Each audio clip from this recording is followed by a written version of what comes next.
আসসালামু আলাইকুম সবাইকে। পালক পনিরের রেসিপি নিয়ে এলাম আজ। একদম অথেন্টিক ওয়েতে যদি পালক পনির তৈরি করতে চান এবং এরকম কালার রাখতে চান আর কি, সবুজ কালারটা, তাহলে অবশ্যই আপনাকে এই রেসিপিটা ফলো করতে হবে।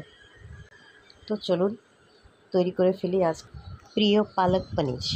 প্রথমেই আমি এখানে 250 গ্রাম পনির নিয়েছি এবং সেগুলোকে টুকরো করে নিয়েছি। আর পালং শাক নিয়েছি এখানে অ্যাজ ইউজুয়াল যে সাইজটা পাওয়া যায় এক মুঠোতে তার 2 মুঠ নিলাম এবং পরিষ্কার করে কেটে এবং পরিষ্কার করে ধুয়ে তাকে একটু সামান্য লবণ দিয়ে বয়েল করে নিচ্ছি।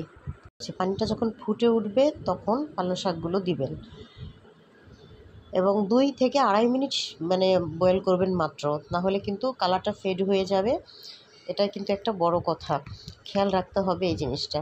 তারপর সেখান থেকে স্ট্রেনারে করে তুলে নিলাম, আমি তুলে ঠান্ডা পানিতে রেখে দিলাম এবং বারবার করে ঠান্ডা পানিতে রেখে দিলাম বলবো না, কয়েকবার ধুয়ে নিয়ে ঠান্ডা পানিতে ঠান্ডা করে রেখে দিলাম। তার কারণ না হলে কালারটা নষ্ট হয়ে যাবে, যে গরম ভাবটা থাকবে তার ভিতরে, তাতে আরও বেশি বয়েল হবে এবং কালারটা নষ্ট হয়ে যাবে। এবারে আমি একটু অলিভ অয়েল দিয়ে নিচ্ছি। এটা সাদা তেলে রান্না করা যায়, আমি অলিভ অয়েলটা ইউজ করি বলে এটাই দিলাম। আপনারা সাদা তেল দিতে পারেন এবং এখানে তেলটা একটু কম দিয়েছি, তার কারণ হচ্ছে এখন আমি পনিরটা ভেজে নেব।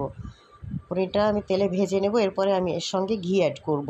আবার একটু লাস্টে দিকে বাটারও পড়বে এটার উপরে, রান্নার মধ্যে আর কি। তো সেজন্য এখন ভেজে নিচ্ছি এবং একটু লাইট ব্রাউন করে ভেজে নেব, অতিরিক্ত ভাজা যাবে না।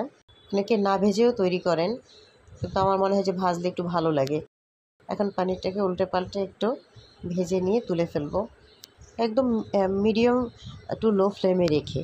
এটা বেশি ফ্লেমে করা যাবে না। এই যে উল্টে দিয়েছি, দেখুন জাস্ট এরকম হলেই চলবে, এনাফ। আমি একটা বাটিতে পানি নিয়েছি, নর্মাল পানি, এবং এটার মধ্যেই আমি একটা করে পনির তুলছি, বা যেভাবে তুলুন আর কি। আমি তেলটা যাতে বেশি না আসে আমি সেজন্য একটা করে তুলছি।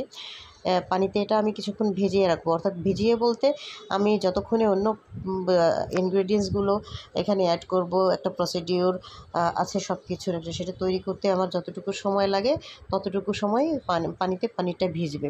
আমি এখানে দেখুন 1 টেবিল চামচ একদম ভরা ভরা আমি কি দিলাম, ঘি দিয়ে দিলাম এখানে। এটাতে কিন্তু ঘি এবং বাটার দুটোই দিবেন, এটা খুব ভালো লাগে তাহলে খেতে। আর আমি একটু লাস্টে কাসুরি মেথি আছে আমার কাছে, আমি ওটাও অ্যাড করব। কাসুরি মেথিটা দিলে একদমই রেস্টুরেন্টের স্টাইলের একেবারে চূড়ান্ত পর্যায়ে, অর্থাৎ কি বলবো, যে সেরকমই একটা ঘ্রাণ চলে আসে। টেস্ট ও ঘ্রাণ দুইটাই আর কি, স্বাদ ও ঘ্রাণ দুইটাই পাবেন, সেই অথেন্টিসিটি আমরা খুঁজে পাবো।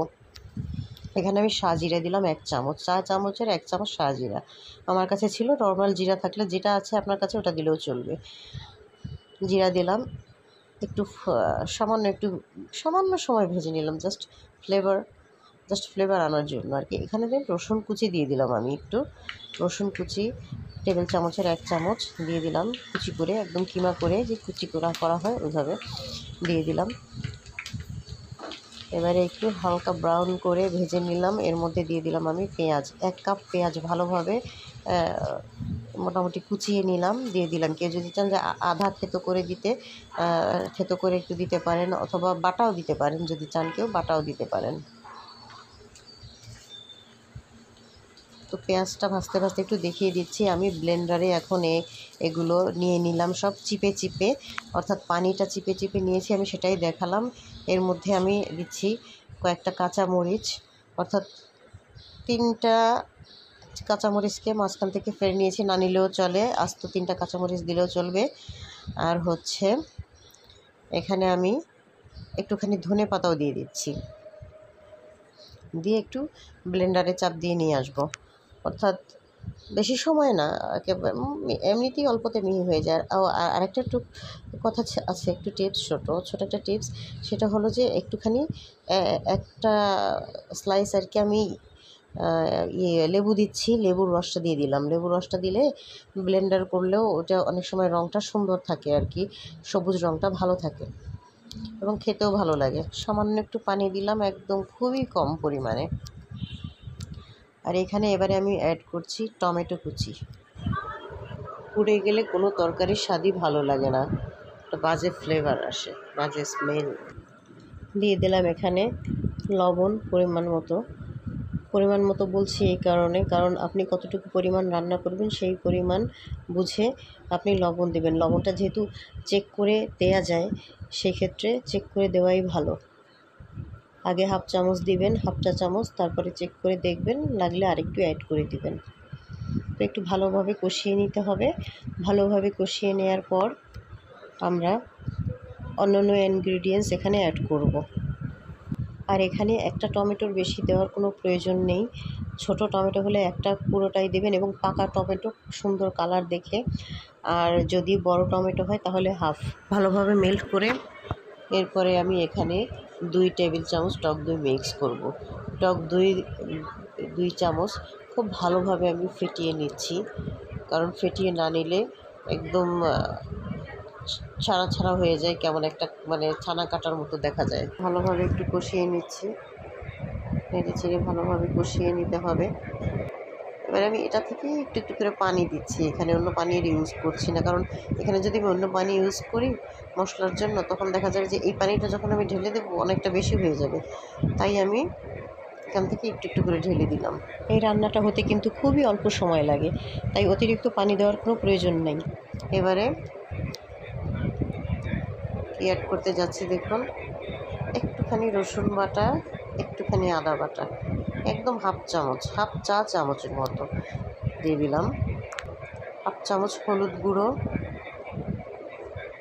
এবং হাফ চামচ জিরে গুঁড়ো। এবারে মশলাগুলোকে একসাথে সুন্দর করে মিক্স করে নিচ্ছি এবং কষাতে থাকবো।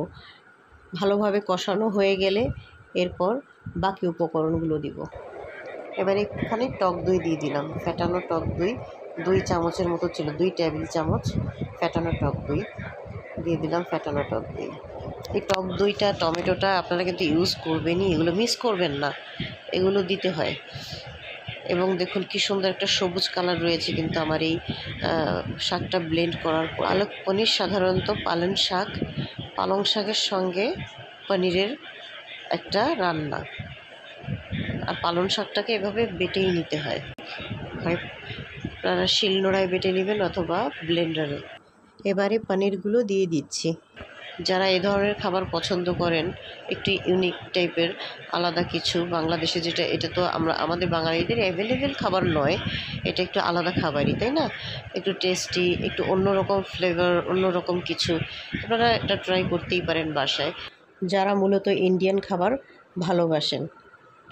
আর বিভিন্ন রেস্টুরেন্টে গিয়ে যখন বিভিন্ন কিছু খাওয়ার শখ হয়, অর্থাৎ বিভিন্ন দেশের খাবার ট্রাই করার ইচ্ছে হয়, তখন কিন্তু এগুলো আপনারা বাসায় যদি চান দেখতেই পারেন। আমি কিন্তু খুব সামান্য পরিমাণে একটু চিনি দিয়ে দিলাম, এর চেয়ে বেশি চিনি দিবেন না, তাহলে তরকারিটা ভালো লাগবে না খেতে। হাফ চা চামচের মতোই দিলে হবে। ডায়াবেটিক পেশেন্ট অ্যাভয়েড করতে পারেন। আমি একটু চিনি ভয় পাই, যেহেতু আমার ডায়াবেটিস, আমি দিতে ভয় পাই। তারপরও কিছু কিছু ক্ষেত্রে তো মানে বাধ্য হয়েই দিতে হয় টেস্ট আনার জন্য। আরেকটা ভালো কথা, এখানে কিন্তু একদম যদি রেস্টুরেন্ট স্টাইলে আপনারা করতে চান, যে ওই অথেন্টিক টেস্ট নিতে চান, তাহলে কিন্তু কাসারি মেথি এবং ফ্রেশ ক্রিম এর কোনো বিকল্প নেই। আমি কিন্তু এখানে বাটার ইউজ করেছি, বাটারটাও দিবেন এবং ফ্রেশ ক্রিম থাকলে ফ্রেশ ক্রিমটাও দিবেন, কাসুরি মেথি থাকলে কাসুরি মেথিটাও দিবেন। আর যদি ফ্রেশ ক্রিম কিংবা কাসুরি মেথি দুটো না থাকে, তাতেও কোনো প্রবলেম নেই। রেস্টুরেন্ট স্টাইলে না হলেও আপনার যথেষ্ট পরিমাণে মজার একটা সুন্দর একটা সুস্বাদু খাবার অলরেডি তৈরি হয়ে গিয়েছে। রুটি পরোটা দিয়ে খেতে কিন্তু বেশ লাগে।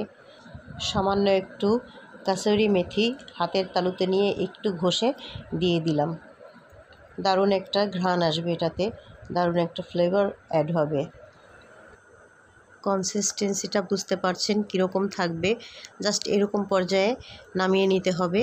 আমাদের পালক পনির কিন্তু রেডি সার্ভ করার জন্য। তো আজ এ পর্যন্তই, সবাই ভালো থাকবেন, সুস্থ থাকবেন, খোদা হাফেজ।